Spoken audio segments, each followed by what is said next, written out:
Hola, vamos a presentar un nuevo libro, un libro de relatos cortos. Se titula Relatos para no morir y está escrito por José Antonio García Albi y Gil de Viedma. Para presentarlo, la verdad es que no hay nada más sencillo que leer la reseña de la contraportada y algunos trozos del prólogo firmado por Fernando Romera. Aquí queda perfectamente explicado. Hay historias que nacen para entretener y otras, como estas, para aferrarse a la vida cuando todo alrededor parece romperse. En Relatos para no morir, José Antonio García Albi reúne una colección de cuentos donde lo cotidiano se vuelve extraño, donde una conversación en un bar, un viaje por carretera o una plaza cualquiera pueden abrir la puerta al miedo, la nostalgia, el deseo o la soledad. Son relatos protagonizados por personajes que cargan heridas invisibles, buscan un lugar al que pertenecer o intentan sostenerse cuando la vida ya no ofrece certezas.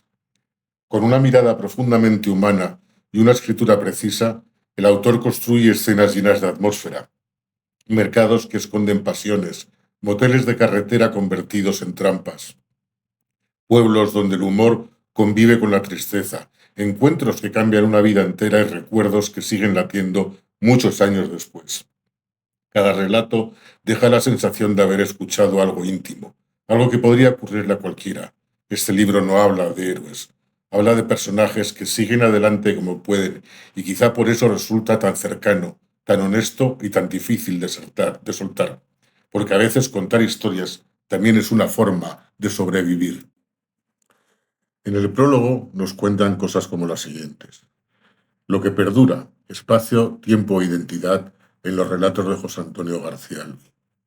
Quizás sean los relatos cortos la forma de la prosa más compleja, al menos para quienes nos hemos adentrado en el género de forma esporádica y hemos comprobado, para dolor propio y vergüenza ajena, que el lenguaje no nos ha dotado para la narración. Quizá la literatura tenga un origen bastante prosaico, o al menos humilde. En algún momento del despertar de una lengua, su propia esencia permitió un mundo paralelo en nuestra mente, uno comunicable y perdurable que trascendiera a generaciones merced a su raíz simbólica. Y en el momento en el que ese mundo pudo prescindir del otro, del real, del referencial, la ficción solo era un hecho consecuente. Lo que van a leer los afortunados que tengan este libro entre las manos es el resultado de un trabajo de instantes igualmente afortunados. Porque quien escribe relatos como quien retrata el mundo con una cámara posee la virtud de reconocer en las referencias del lenguaje una realidad que, por el hecho de tener una vida lingüística, parece escapar a los ojos. José Antonio García Albi se plantea la escritura como una labor nacida de la vida en sus facetas más crueles, quizá, pero también como una herramienta de transformación, lo que viene a demostrar que la literatura se encuentra en lo más íntimo de nuestra condición humana, al igual que el propio lenguaje. Los relatos de José Antonio García Albi vienen de un profundo conocimiento de la lengua, de saber de esa extraña relación que tienen las cosas entre sí cuando son nombradas. Sus relatos proceden de la evocación, a menudo, incluso de un recuerdo que evita la nostalgia, pero resultan sorprendentemente actualizados, como si el tiempo se hubiese fosilizado y se hubiese atraído al presente. Así, el recurso a los espacios conocidos, a una realidad reconocible, deja un pozo de verisimilitud que nos pregunta por ese mundo pasado en el que de alguna manera aún vivimos. Así ocurre en Una noche en el foro, recuerdo de los años 80 escondido entre los opuestos del horror terrorista y los mitológicos bares madrileños, entre los que el protagonista aparece no como el héroe narrativo, sino como un comparsa que se mueve al vaivén de los acontecimientos, pero también del tiempo y de los lugares.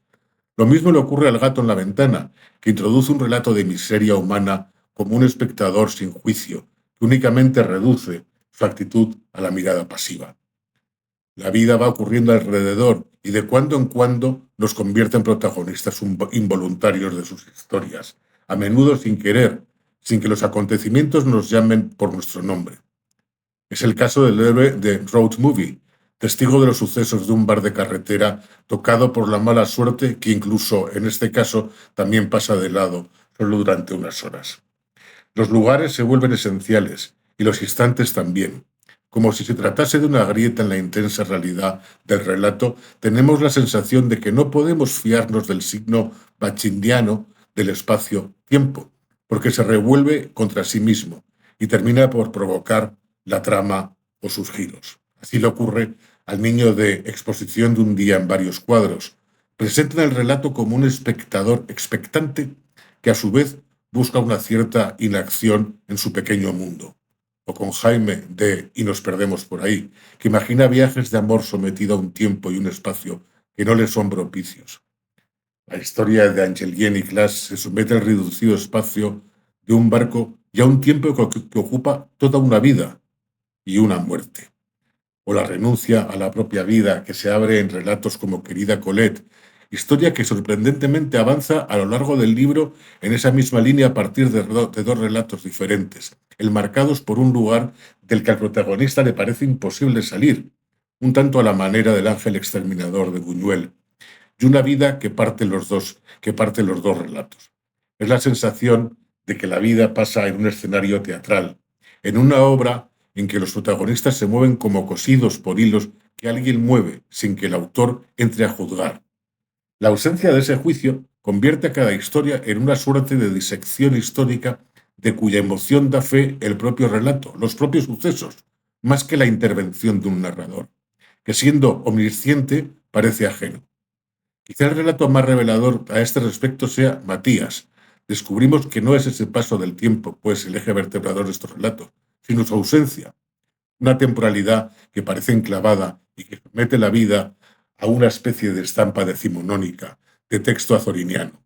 Lo leemos en fragmentos como: en esas circunstancias, con ese tipo de vida, especialmente desde que se marcharon los hijos, no era el paso del tiempo lo que le fue haciendo mella en su ánimo, era la falta del paso del mismo lo que, como un arado, y al contrario de lo que se suele describir en literatura, abría grietas en su espíritu. Me ha parecido especialmente intenso el relato El hombre de las flores muertas, un texto en el que la relación con el mundo a través de las plantas de la propia casa se vuelve tan cercana que termina por recluir al personaje en sí mismo. La paradoja, que tiene ciertos tintes kafkianos, es sin duda enternecedora. La familia, las plantas, los jardines, todo se vuelve metonímico hasta el punto de tornarse un reflejo del personaje, que parece ir muriendo en su propio ambiente, en un lugar que ejerce en la historia su propia presión. La relación con la naturaleza ahonda en esa misma sensación de ensimismamiento. En Paseos de emoción, el busilis, el kit de la obra, no es tanto el pequeño milagro que se produce, como la duda sobre si ha de ser contado o no. La interioridad se vuelve aquí una caución, una necesidad que retrae al personaje a una situación similar a la del relato anterior. La intimidad, el retiro, siguen siendo la esencia de estos cuentos. Da lo mismo el origen, la razón.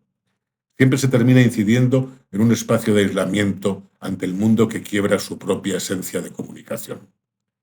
La conclusión se mueve entre los relatos de aventuras juveniles de los años 70 y 80 y el resto de los relatos del libro. Todo parece acomodarse a esa idea central de relatos para no morir que encuentra en la identidad del personaje un camino para la salvación. Hay algo en Relatos para no morir que refiere la geografía sentimental del autor, la experiencia de los loci como etopeya de los personajes, como descripción de una identidad que no termina de soltarse de un tiempo y un lugar. Repasen con detenimiento cada uno de estos relatos. No hay uno solo que no merezca una relectura tranquila. En la aparente facilidad y entretenimiento de su lectura, en el potente realismo de las historias se esconde un reducto de una idea literaria que pertenece a nuestro tiempo, una pervivencia del autor en sus textos, en una autoficción hecha de retales, donde los lugares y los momentos están llamando a una geografía íntima que describe a la vez a los personajes y al propio autor. Así cuenta Fernando Romera en su prólogo sus ideas sobre el libro Relatos para no morir de José Antonio García Albi, Gil de Viedma.